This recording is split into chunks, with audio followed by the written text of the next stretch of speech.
Welcome to Continuous Testing Live. We're broadcasting from the offices of CA Technologies here in Santa Clara. I'm Eric Odell. I'm the Director of Continuous Testing for I'm the Director of Continuous Testing Solutions Marketing, and I have a special guest with me here, Stephen Tyler. He's the Vice President of Software Engineering for Continuous Delivery. And now, Steve, I know that you spend a lot of time talking to our customers from CA Technologies and just learning about their different strategies around CD and around continuous testing. What are you hearing from them about the challenges that they're experiencing in CD and CT?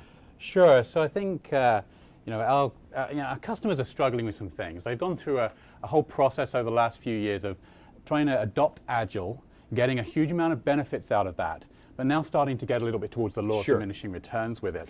And so they're looking at how do I make additional investments that will pay back more than just further down that road with Agile. Looking at the continuous delivery literature, looking at the poster child cases for that everybody knows about, which all sounds great and they want those benefits, but they're struggling to figure out how do I apply that to my reality where I don't have applications necessarily that were built for this. I have this huge portfolio of applications. How do I start getting the benefits of continuous delivery and continuous testing in that reality? Right, and so, Agile is hitting the law of diminishing returns, and of course, continuous testing is hard to adopt. Right. Why is that? Okay, so let's go back and think through a little bit about that transition that we went through with Agile. So you think about when you're doing a release, there's a certain amount of risk, and there's a certain amount of cost associated with mitigating that risk. So if you think about it, and I just got a graphic here I'll take you through.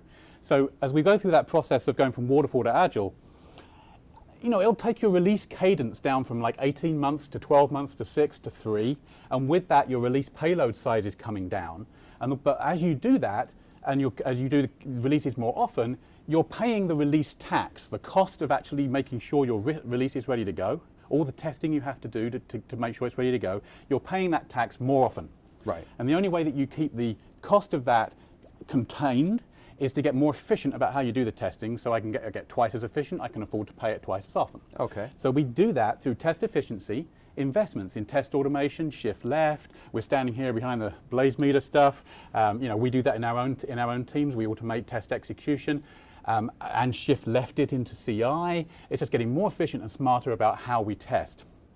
However, it hits a wall, and I talk about this hitting this sort of wall at about 3 months. And the reason why it hits a wall is because as you go towards shorter and shorter releases, so I'm talking about weeks between releases along the x-axis here, 6 months down to 1 week. As I go down towards a 3-month release, the incremental cost that I have to incur to get efficient enough to pay those taxes more and more often is relatively sane. And I can get there with reasonably good investments in testing faster, cheaper, with automation and shift left. Right. But once I get to the right side of this chart, something happens, right? I got this huge inflection in the marginal cost of getting towards shorter cadences. To get here, it can't just be around getting more automation, more shift left. It's got to be about thinking very differently about how you test. So if I come back to this CD promised land where sort of these born in the cloud apps live that are built for CD, they're deployed differently and they're tested differently. And the deployment is different, enabled by architecture, containers, blue-green deployments, feature toggles, a whole bunch of stuff that's not to do with testing, but enables you to test in a very different way with things like in-production testing as well as pre-release testing. But they're also different in terms of the testing that you do pre-release, because over here, we're dealing with very small payloads where you can actually figure out what is the risk surface, what tests do I need to run, what tests can I live without running safely? Because the release payload's small enough that you can actually figure out what the risk surface is. So over here, you're also testing surgically rather than doing entire regression. So it's a totally different tax regime. So that's what's interesting about CD. And the challenge with this is how do I get from A to B? If I'm living in the world of A, I want to get to the world of B and beyond, but I've got applications that weren't built for it. But I've also got applications that are changing and modernizing and decomposing to microservices and all the rest. How do I navigate this gulf? Right. So, this is a very different approach. How do you see moving toward testing differently? Yeah, so I think, 2 things really. There's, one observation from this is if you think about this line here, is when we're above this kind of release payload size, where I'm sort of in A world or slightly beyond A, the amount of payload is high enough that I can't for sure say I can live without testing Right. this bit of functionality. So I have to do full regressions.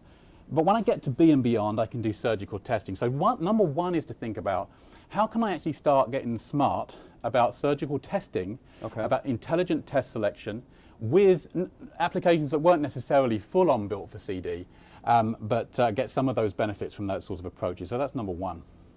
I think number two is, as I said, the other vector on this is, this is an individual app, but the other vector in this is apps as a whole are decomposing. You're getting a proliferation of microservices, new Right. apps being built with those architectures, old apps modernizing to it.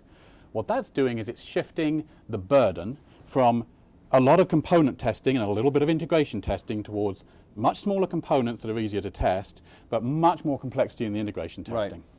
So I think the other area where we need to think about testing differently is how do we get smart about figuring out how to automate, figuring out which test do I need to run in which test configurations to do all that integration testing smartly in the face of that massively exploding complexity. Right. Well, it sounds like we need a whole new way of thinking in terms of what good testing really is, right? Yeah, I think that's right, Eric. I think, I have a sort of graphic, I call it application-centric continuous testing. Okay. So if you think about the way the world is, you've got QA, you've got development, you've got operations, you've got CI, CD, you've got people are doing in production testing. You've got a whole bunch of that kind of stuff going on in the organization. So, but what's also happening is that the testing that used to be done in testing centers of excellence or in QA organizations is starting to shift left because of the agile adoption, going towards CA, that's going into development. It's starting to shift right with the CD apps into operations and production testing. And so you're getting this very distributed approach to the testing. There's a bit of testing in CI, there's a bit of testing in CD. Does it add up to something that's coherent as the right way to test that application for that release, given what's in it? How do you know that that's efficient and effective? So I think what this calls for is a competency around continuous testing that isn't something that you do between CI and CD, but is something that is a competency in which CI and CD live, enabled by a set of tools that enable these different ways of testing and different ways of thinking about testing. And so I think this is where the future's going, and I think the middle piece here about coherent test planning and coordination is particularly interesting with regards to that exploding complexity problem I talked about. Okay, yeah. So if you think about all the different permutations and combinations of large numbers of services, if it's 2 or 3, you can get your head around it and plan it manually. Once it's 150, once it's 500, you need help with that. And that's something where we need to see tools coming along that help with planning test plans, automated test plans, coherent test plans that then get implemented across the CI and CD and operations tool chains.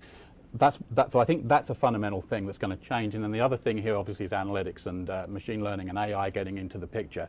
As we start to see what that looks like across the tool chain end to end, how do we get the data out of the tool chain, the dev and test data about check-ins and test results and app state and config and the version everything stuff that the continuous delivery folks talk about, mash that with requirements data, mash it with operations data about what defects flew into production and got associated with what changes in the past, and then apply AI to that and get really smart about how do I optimize the process of how I choose what tests to run for any given release. I think that's really where the gold nuggets of the sort of somewhat, I don't want to say near future, but of the coming future of continuous testing is in my mind. Well, now you've put a lot of research and a lot of thought into this. I mean, how are you looking at approaching this with your own R&D team?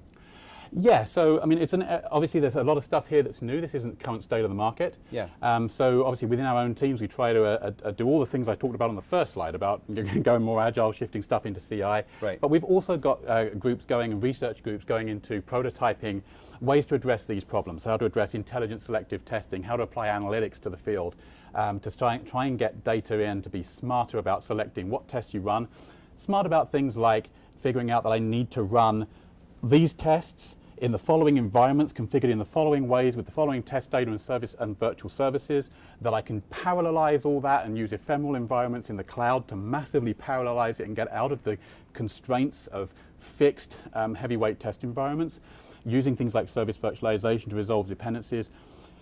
That's what we're doing prototyping work around with the Sure. idea of being able to illustrate all of these concepts and then move that ultimately into product offerings down the road. Okay, so for the sake of our viewers, I mean, what advice would you give them as they, they're considering their own continuous testing strategies? Yep. How would you advise them in terms of how to approach this?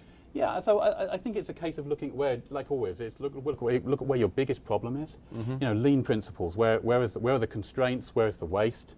None of that changes here. What's changing is the nature of the apps you're dealing with, and to do with decomposition of microservices. I talked about that issue, and the fact that we've gone as far as we can in getting efficient with Sure. Agile and shift left. So the question is, where's the next big rock? Go after that and just keep going. So lean and waste, principles apply.